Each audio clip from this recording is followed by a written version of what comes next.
लोकसभा सीटों की श्रृंखला में हम बात करेंगे दिल्ली के नॉर्थ ईस्ट पार्लियामेंट्री कॉन्स्टिट्यूंसी की।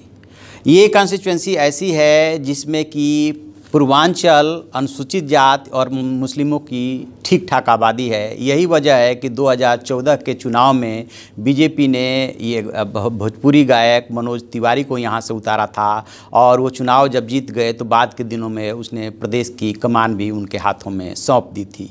क्या इस सीट का इस बार समीकरण बन रहा है? किस तरह से आम आदमी पार्टी और कांग्रेस उनको चुनौती देने के लिए इस बार तैयार है, मैं आपको बताऊंगा। मैं हूं विद्याशंकर तिवारी, इंडिया न्यूज़ के डिजिटल चैनल इन खबर के लिए।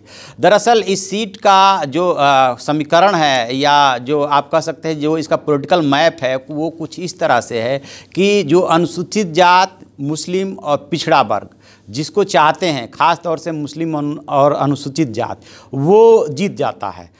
इसका अंदाज़ा इसी बात से लगाया जा सकता है कि इसमें जो 10 विधानसभा की सीटें हैं, बुराड़ी है, तिमारपुर है, सीमापुरी है, रोहतास नगर है, सीलमपुर है, गोंडा है, बाबरपुर है, गोकुलपुर है, मुस्तफ़ाबाद है और करावल नगर है। इसमें से पिछले 2015 के चुनाव में जब आपकी लहर थी और आप जो है 70 में से 67 सीटें जीतने में कामयाब हुई थी, तब बीजेपी को सिर्फ 3 सीटें मिली थी।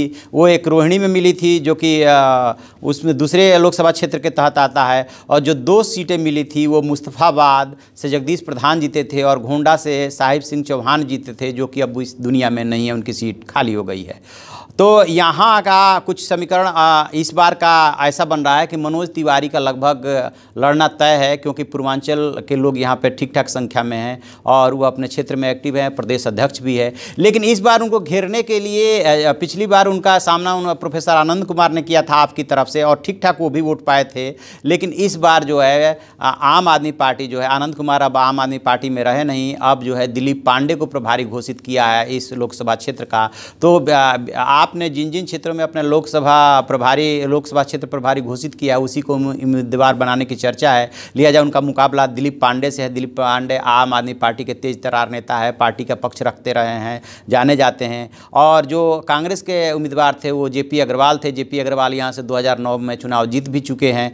तो इस तरह से कुछ त्रिकोणीय अब की बार भी लड़ाई होने की उम्मीद है। यहाँ पे मतदाताओं की संख्या बहुत ज़्यादा है और सबसे खास बात है कि सबसे ज़्यादा घनत्व वाला ये लोकसभा क्षेत्र है और यहाँ पे जो मतदाता हैं वो लगभग 19.5 लाख के आसपास है। 21.5% के आसपास मुस्लिम है, अनुसूचित जाति 17% है, पिछड़ा वर्ग 21% है, ब्राह्मण 12% के आसपास है, गुर्जर 7.5% है, जाट पंजाबी वैश्य की आबादी 5% के आसपास है।